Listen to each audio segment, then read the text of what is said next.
يكون في ضربة ويكون ضربة قوية وتكون ضربة ضد السلاح النووي الإيراني. لذلك بفضل نتنياهو أنه ينهي الأمر عسكريا مما ينهي دبلوماسيا.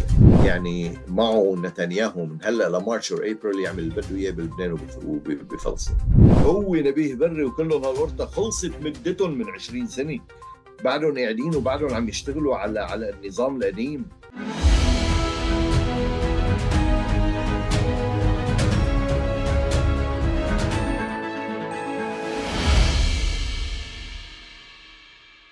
دكتور ديفيد رمضان، العضو السابق في برلمان فيرجينيا، أهلا وسهلا فيك بحلقة جديدة من برنامج سقف عالي عبر قناة البديل. شكرا للاستضافة أستاذ فادي. Good to be with you. دكتور ديفيد، بالسياسة وبالمباشر تقريبا 50 يوم أو أكثر على انطلاق هذه الحرب. ما زالت الحرب مشتعلة بشكل قوي جدا، وما زال حزب الله يقول والرئيس نبيه بري يقول نحن لم نهزم، والكلمة للميدان. أفق هذه الحرب إسرائيليا ولبنانيا.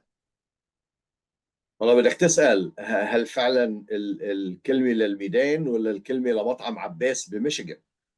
يعني المسخرة اللي شفناها خلال هالكم يوم، وخاصة انه كان في اتفاق او تضامن او شو سماه الرئيس بري، سماه انه اعطاهم تعهد، عفوا تعهد من الرئيس ترامب بمطعم عباس. بفرجيك المهزلة اللي موجود فيها اليوم نبيه بري وحزب الله.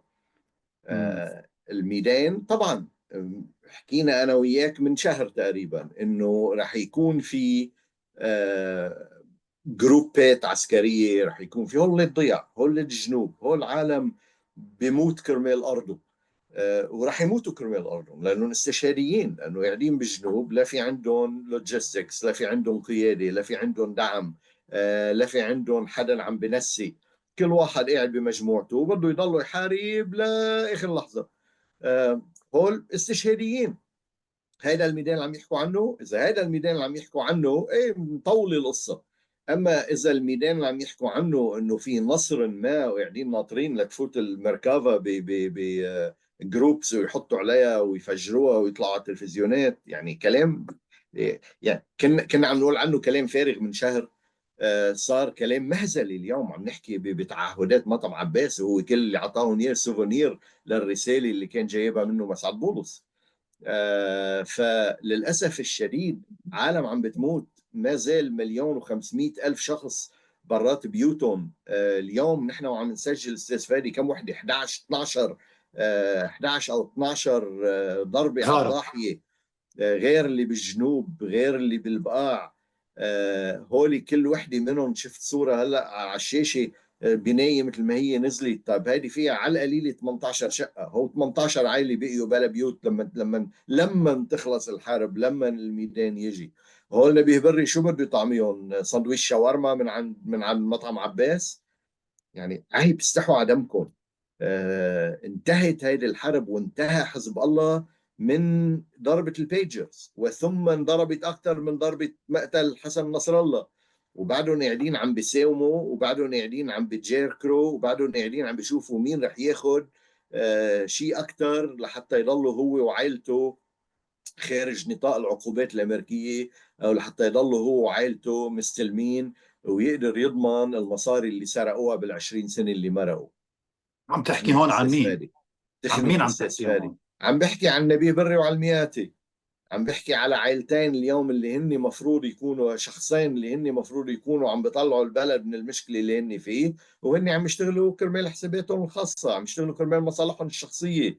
نعرف كلنا انه المياتي جابوه حزب الله، وهلا بعده بستوكهولم سيندروم. قال كم كلمة حلوين من كم يوم انه السلاح للجيش وما بعرف شو، ولا سلاح خارج الجيش، بس شو عمل؟ لا ما عمل شيء. ونبيه بري نفس الكلام، بيقول لك انا مفوض من حزب الله وحزب الله فوضني. اي حزب الله اللي فوضه؟ اللي هو بيعرف مين القياده الموجوده غير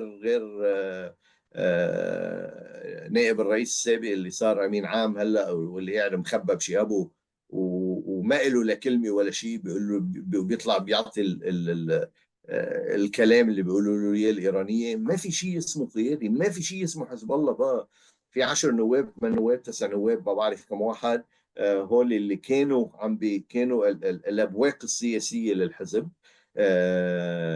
وما كان عندهم ولا واحد منهم قرار. في يمكن واحد منهم اللي هو عضو قيادي محمد رعد، اللي اليوم ما حدا شافه على صوره، مش بس على التلفزيون، صوره ستيل كاميرا منه موجود فيها، مخبى بشي مطرح. الباقيين هول تعال روح روح، شو بيقولوا لهم بيعملوا يعني. ونبي بري بيقول لك انا عم بحكي بحزب الله، وقاعد ناطر اموس هوكشتين ليرجع.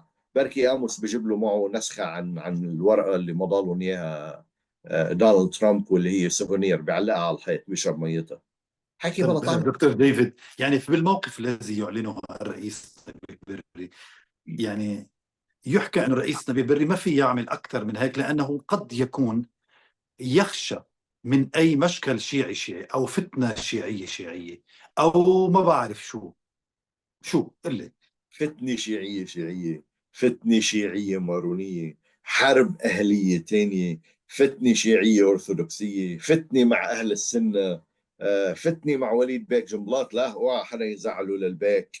يعني لك يا عمي، هذا كلام عمره 50 سنة. هذا كلام صار له خلصت مدته من 20 سنة. هو نبيه بري وكلهم هالقرطة خلصت مدتهم من 20 سنة. بعدهم قاعدين وبعدهم عم يشتغلوا على النظام القديم.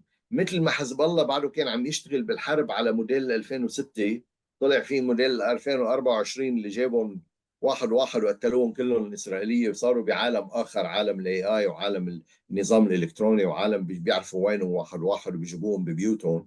بال 2006 نبيه بري بعده عم يشتغل سياسي خارجيه على 2006. يعني ما صرنا بال 2024 يا اخي، مش 20 سنه، 18 سنه فاذا اكسبايرد خلص. يروحوا ينضبوا كلهم. عيب، عيب.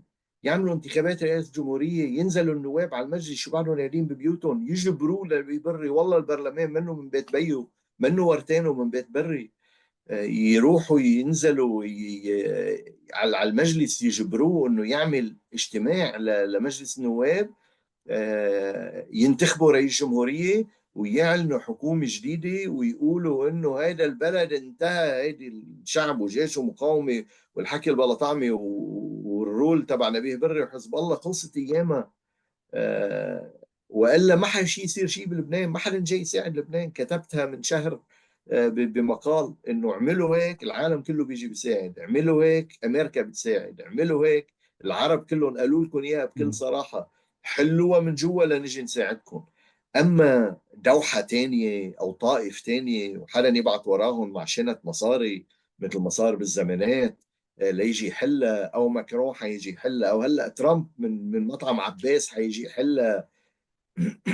والله طيب عيب، عيب انه دكتور هيدا ديفيد اللبناني قلت. الذكي، هيدا اللبناني الذكي يا استاذ فادي، اللي بيروح وبيصير من اهم الناس وين ما راح، ان كان بالطب ولا بالسياسه ولا بالهندسه ولا بالبزنس ولا حتى بالمطاعم. آه بعده قاعد بلبنان معتمد على الخرافات هاي تعيت نبيه بري ووليد جنبلاط والمئاتي والقرطة كلهم اللي مستلمين البلد. عيب. دكتور ديفيد قلت انه الحرب انتهت من الفيج واغتيال حسن نصر الله، بأي معنى انتهت؟ بمعنى مين انتصر ومين انهزم. خلص يعني اسرائيل انتصرت، ما فيها كلام. يعني اللي خايف يقولها بلبنان بفهم انه خايف يقولها بلبنان لانه خايف من حدا يجي ليه. بس ما اسرائيل انتصرت. هلا بطل، ما في ميدان ناطري. شو ناطري؟ ممكن بعد حزب الله ينتصر بالميدان؟ يعني مين، اي طب عاقل دكتور ممكن يفهم ديفيد، هالشيء؟ يعني خطاب حسن نصر الله لو عم يطلع يقولوا انه اسرائيل اول شيء منا موجوده باي قريه، وبالتالي لم تستطع اعاده الشعب الشمال الى منازله، وما زالت الصواريخ تطال العمق الاسرائيلي في ثلاث عوامل اليوم يرتكز عليها حزب الله كي يقول انه سينتصر، وان الحرب لم تنتهي، وانه لم يهزم.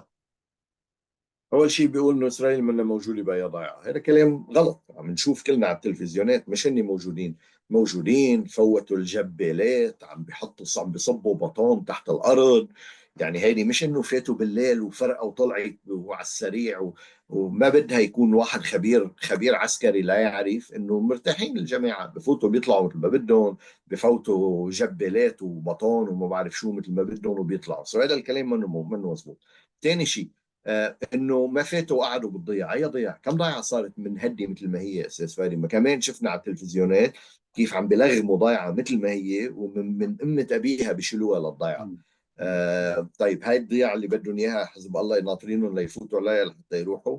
الصواريخ، حكينا بالصواريخ، ما منا يعني حيضلوا يزتوا صواريخ لا يخلصوا الصواريخ، بس حيجي بدالهم، حيجي بدالهم. ومين قال انه الاسرائيليه بدهم يفوتوا ويقعدوا بالضياع؟ يعني هذه او مقاله حزب الله انه ناطرينهم ليفوتوا ويقعدوا بالضياع. مين قال انه يفوتوا ويقعدوا بالضياع؟ ببين انه كل شيء توقعوا حزب الله بال2000 بالحرب مبني على 2006. إسرائيل غيرت خطتها من 2006 لليوم، وبعده حزب الله قاعد ناطير، أو ما تبقى من حزب الله، ما في حزب الله بقى، ما تبقى من حزب الله بعده قاعد ناطير إنه يلعبوا لعبة 2006. اكسبايرد يا جماعة، والله اكسبايرد، والله عيب. 1.5 مليون شخص، عيب. مين بده يعوض لهم؟ مين بده يطعميهم؟ العالم اللي عم بتموت كل يوم عم بيروح 50 70 80 90 100 شهيد كل يوم، هول مش كلهم من حزب الله. هون في عالم مشحرة، عالم عايفة الله، عالم قاعدة بالبيوت، عالم قاعدة بنفس البناية اللي بيكون واحد من مسؤولين حزب الله فيها بيروحوا كلهم معه. ما بيصير، ما بيصير. لأيمتى بدكم تضلكم تعملوا هيك؟ هلا بتقلي في ناس حاضنة، اللي حاضن واللي قبلان انه يموت هو واولاده فدا واحد من حزب الله، والله هذا منه لربه للجنة يصطفي. بس معظم العالم اللي عم بتموت لا منا حاضنه. العالم اللي راحت بيوتها لا منا حاضنه. العالم اللي قاعد بلا شغل منا حاضنه. والذكيه الاسرائيليه استاذ فادي، حبهم ما تحبهم، قول عدو قول صديق قول بدك اياه، ما فارقه معي. الذكيه الاسرائيليه بحكيها بكل صراحه، الحياه ماشي ببقيه بيروت وبلبنان. يعني ما في المطاعم مليانه حسب ما عم بفهم ببيروت وبجونية وبكسروان وبعلاي وبحمدون والله. طيب اذا لكن اذا هذا الوضع، اذا هذا الوضع، اي ميدان عم يحكوا الشباب؟ لايمتى؟ عيب، استحوا على دمهم. طيب دكتور ديفيد، لكن الشمال الإسرائيلي يعني ما زال يتلقى الضربات من حزب الله، وبالتالي الصواريخ، يعني كل يوم حزب الله عم يستخدم صواريخ اوكي. أكبر من الصواريخ التي استخدمها بالسابق ويلحق أضرار. هيدا عم بيخلي حافظ حزب الله على توازن الرعب بين مع إسرائيل. لا، انا عم يعطي اسرائيل حجه انه تضلها ماشيه وتضلها تكفي وتضلها تضرب وتضلها تهد ضيعه ورا ضيعه ورا ضيعه. بينزل صاروخ بيروح في بيت بتروح بقابله ضيعه. بينزل صاروخ بينجرح واحد بيروح بداله 100. بينزل صاروخ بدمر سياره بيروح بدالها جراج مثل ما هو. يعني وين التوازن؟ اي رعب؟ ما خلص منهم ظاهرين، منهم قاعدين كلهم هجرون من الشمال.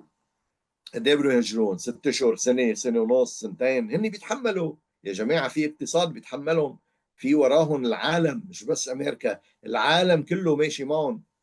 شئتوا أم أبيتوا، بدكم لما بدكم أعطيتوا العذر لنتنياهو إنه ياخذ شعور العالم معه، لأنه هو عم بدافع عن إسرائيل. هو لم يبتدئ هذا الحرب برأيه وبرأي العالم، وباع القصة للدنيا كلها، والعالم كله ماشي معه. العالم كله ماشي معه يا أستاذ فادي. حتى ماكرون وفرنسا اللي طلعوا فترة قالوا لا وبنوقف الحرب وما بعرف شو وقف عن إسرائيل لليوم؟ اللي طيب في من نظام واحد وقف من عن اسرائيل ما واصل اليوم. دكتور، من أيام عدة سربت الصحف الإسرائيلية ورقة تسوية من التنفيذ 1701 إلى تراجع حزب الله إلى تجريد حزب الله من قبل الجيش اللبناني في عدة عوامل. وكان في لبنان أجواء إيجابية لوقف إطلاق النار. هل اقترب وقف إطلاق النار في لبنان، وعلى أي أساس؟ هذه الاجواء اللي اجت من في يوم من الإسرائيلي. من مئاتي اللي قال انه طمنوا وعطاه ضمانات كمان، اموس هوكستين على التليفون، مش هيك؟ حكي معه وطلع مطمن. والله انا عم فكر انه بشو حكيوا بالانجليزي وما حدا ترجم له للمئاتي مزبوط. يعني ما يا عمي، مهزلة، مهزلة. ما قال له اموس هوكستين ولا عطى ضماني اموس هوكستين، وكان بعده قاعد بواشنطن اموس هوكستين، حتى طلع على تويتر وقال لهم انا قاعد بواشنطن، انا ماني نازل على مطرح، ماني بلبنان. بعدين بعدها بيومين لا تغير الموضوع، بده يكون ما فهم عليه، حدا يترجم له، يجي مترجم البيئات احسن له من انجليزيته الظاهر شوي رف ما من في جانب. وساطات اليوم، ما آه في وساطات اليوم. هوكسين لن يزور لبنان في الوقت الراهن. ليك ما حدا بيعرف شو حيصير. اوكي، مهم. أي واحد حيتوقع شو بيصير بيكون عم يحكي بعالم الفلك، ولكن نحلل شيء بسيط. ليش بده يقبل اليوم نتنياهو انه يعمل اي شيء خلال هالشهرين اللي اداره بايدن فالي فيها، وهو عارفين انه جاي اداره جديده حتعطيه اكثر مجال من الاداره الموجوده اليوم. مهم. اداره قالت له بفلسطين اعمل اللي بدك اياه، بغزه محيها. قال له دونالد ترامب روح دروب المفاعل النوويه مفاعل. بايران. بينما بايدن كان موقفه ما يضرب لا النفاعل النوويه ولا الغاز. فليش؟ اذا بتعطيه ورقه سلموا لبنان، يعني بيسكلي اذا بتعطيه انه خذ الاجواء اللبنانيه لك، بتفوت تطلع ساعه اللي بدك، بنشيلهم كلهم مش لليطاني بس كمان للاولي، يمكن حتى لمشارف بيروت. هلا اذا بتعطيه كل هول ممكن ممكن يوقف الحرب بكره، بس هول مين قادر يعطيه اياهم؟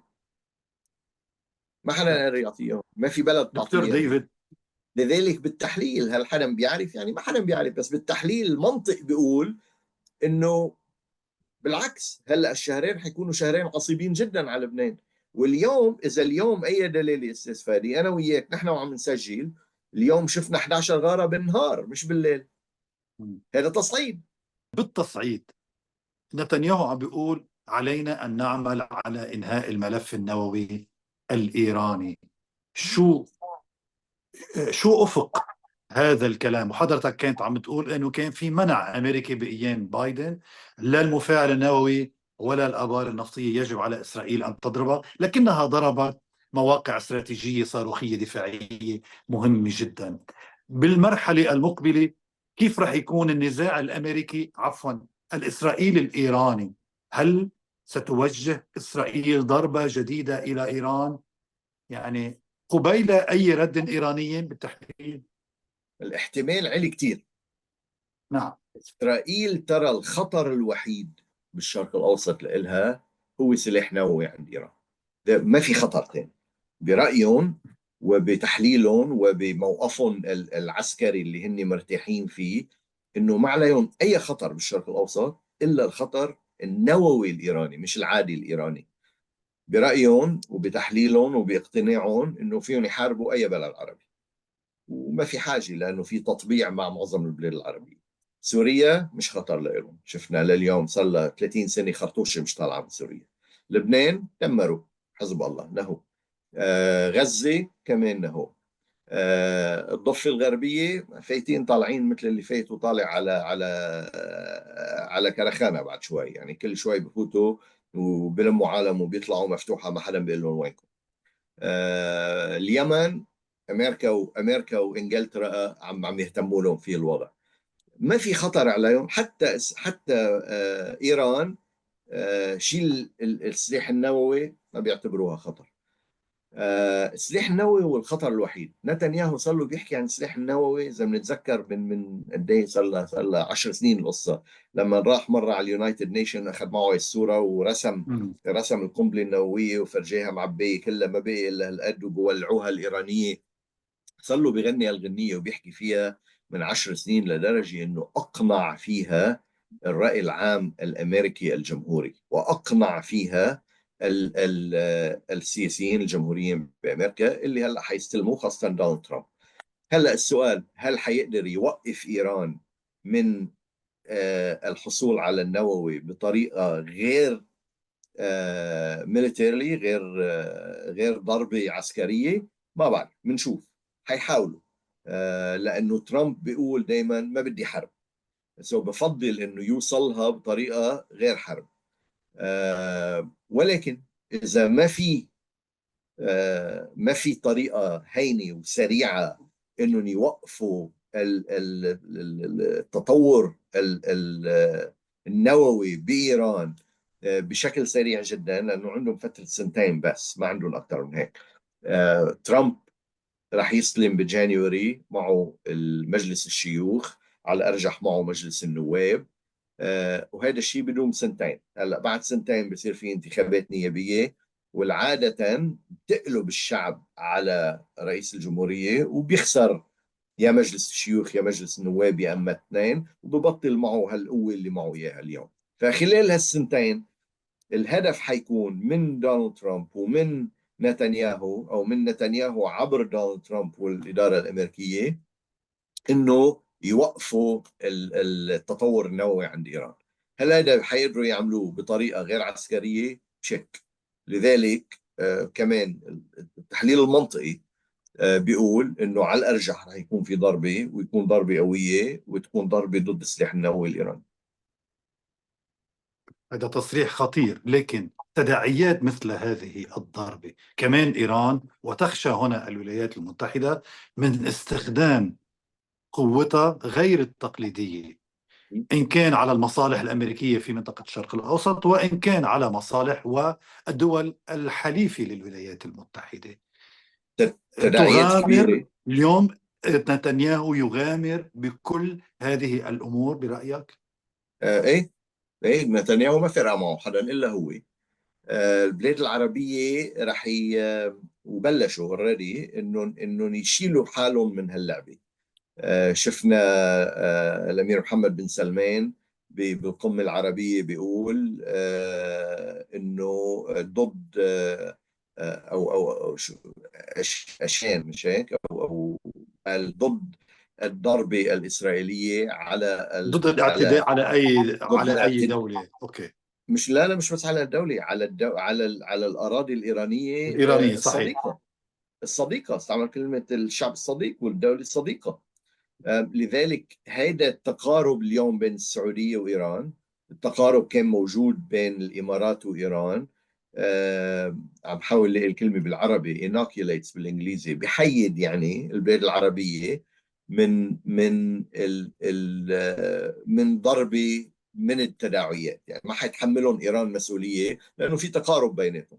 فبتصير القصة بين إيران وإسرائيل، وبين إيران وأمريكا. مصالح الأمريكية ممكن تكون تحت الخطر بجميع أنحاء العالم من وراء هيك ضربة. ولكن حسب قوة الضربة. هل حتضرب بس النووي؟ حتضرب لدرجة انك تهد ايران انها ما تقدر ترد، او انه تخاف اذا ردت وراح النووي اللي هو كان الرادع، ساعتها ممكن تجي امريكا تقول لها اوكي راح النووي، وقفي، اذا حتجي لينا هالمره حنجي لكل شيء غير النووي فوقه ونضربك كمان. فبصير الرادع دبل من الجهه الثانيه، مش بس من ايران بسبب النووي. ولكن تداعيات الحرب دائما بتفلت من الايد، ما بيعود فيك تعمل كنترول عليها، بس تفلت مثل المسبحه، بس تنطش خلص فرطوا. فممكن مهم. تفلت من الايد جدا، وتداعياتها كثير كبيره. ولكن هل هيدا خطر او هيدا ريسك ممكن ياخده نتنياهو؟ اوه، ميت لياخده، ميت ميت ميت لياخده. قد يتخذه اليوم من الآن حتى قبل ما بتصور، الولاية الرسمية لدونالد ترامب. ما بتصور أها. هيدي بحاجه لدعم، دعم الاداره الامريكيه، واليوم مش ما عنده بالسياسة، هيدا. بالعسكر كمان. نعم. بالعسكر كمان، سياسي مم. وبالعسكر. هذا الدعم غير موجود اليوم. اليوم ممكن يحركش لحتى يعمل سبب انه تعطيه ليضرب، لانه ما تنسى هو دائما بيقول نحن عم ندافع عن حالنا، ودائما بيقول نحن ما عم نبلش حرب. هل تقدم هل يعتبر الرد الإيراني المنتظر؟ يعني كنا عم نسمع من أسبوع أو أسبوعين أنه قد تأتي الضربة الإيرانية على الرد الإسرائيلي في يوم انتخاب دونالد ترامب، وراحت.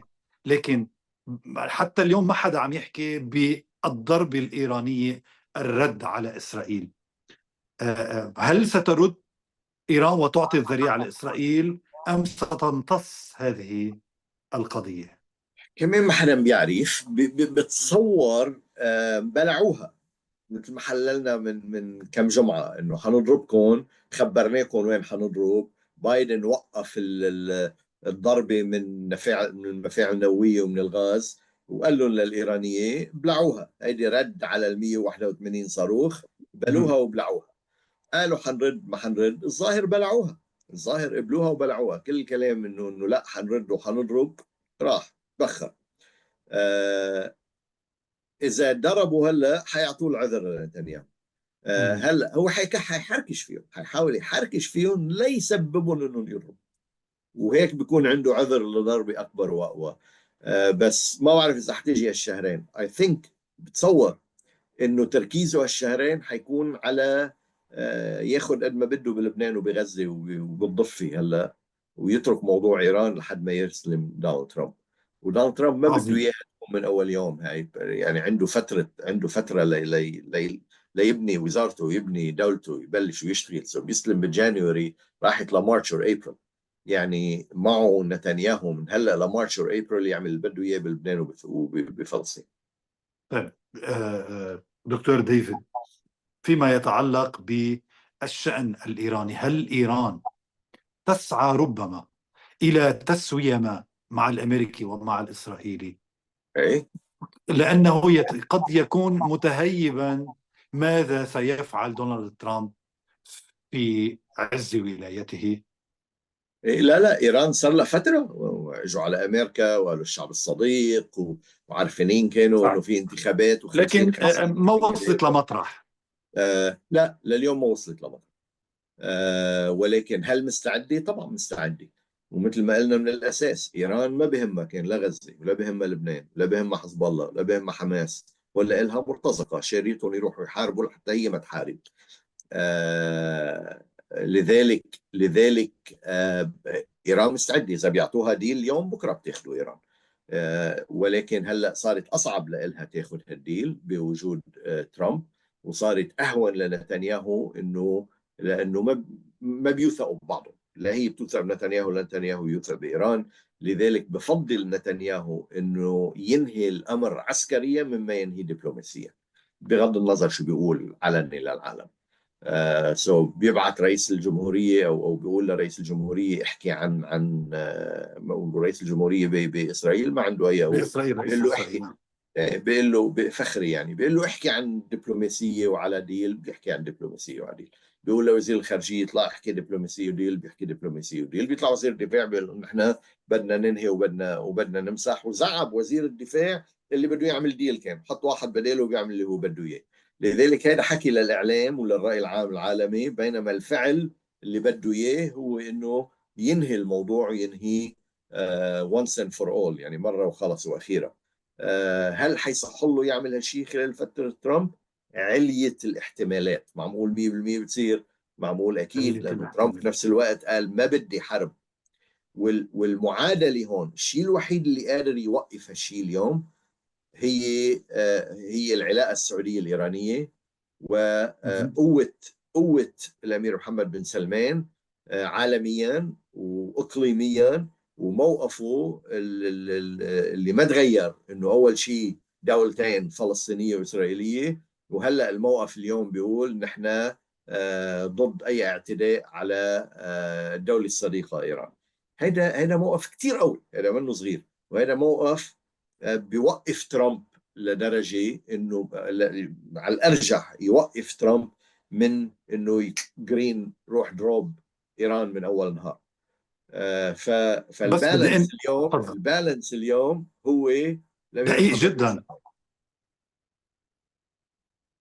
عظيم. جدا لكن بهذه والامير الفترة يعني نحن أمام مرحلة عمرها مدتها شهرين، شهرين ونص، قد شهرين لاربع تشهد اشهر. تصعيدا كبيرا يتخطى الخطوط الحمراء. شو هي الخطوط الحمر اليوم؟ انه اليوم يضرب انه ضرب بجبال، يضرب. المفاعل النووي الإيراني لا لا لا لا اليوم لا يعتبر خط أحمر، لا؟ لا لا، بال 2000 لاربع اشهر ما بتصور في ضربه للمفاعل الايراني. الشهرين أوكي. للاربع اشهر في كونتينيويشن للي عم بيصير اليوم اللي عم بتشوفه بلبنان وبغزة. وما بتصور حيصير أكتر، يعني ما بتصور حتشوف ضرب لمطار بيروت ولا كل سورة على طريق جوني مثل ما صار 2006. لا، منه بحاجة يعمل هالشيء، بضل يضرب بس أنا الضاحية عم بدل. بحكي عن، أنا عم قصدي أحكي عن الإيراني. كيف سيتصرف الإسرائيلي مع الإيراني؟ سيقدم بتصور له بتصور ذريعة. هالشهرين هلا اثنيناتهم هيك ديكين واقفين على بعض وناطرين. بحركش مهم. فيك بحركش فيي، بحركش فيك بتحركش فيي. بس ما بتصور لا هيدا ولا هيدا مستعد ياخذ الريسك انه يعمل اي ضربه اليوم قبل ما الاداره الجديده تسلم بامريكا. اما طيب، التفاصيل مش مهم. القرار مش مهم. الكبير ترجع لما بعمل هيك قرار لا تجي الاداره الامريكيه. اما كل شيء تحت هالقرار خط اخضر، نتنياهو بيعمل اللي بده اياه. والجميع بانتظار ماذا سيتخذه دونالد ترامب على هذا الصعيد. ابسولوتلي، ابسولوتلي. والرادع الوحيد لدونالد ترامب اليوم هو ولي عهد السعوديه الامير محمد بن سلمان، اللي اليوم هو حامي هاي القصه، هو حامي المنطقه، وهو العقل الرزين اللي مهم. الرزين هو العربي مش هيك، العقل هو العقل الرزين اللي اللي قادر يعمل يخلي اللي ما يفرط المنطقه. أنا بدي أشكرك دكتور ديفيد رمضان على هذه الحلقة. شكرا لك، شكرا للاستضافه. مشاهدينا، انتهت هذه الحلقة. تابعوني بحلقات لاحقة. إلى اللقاء.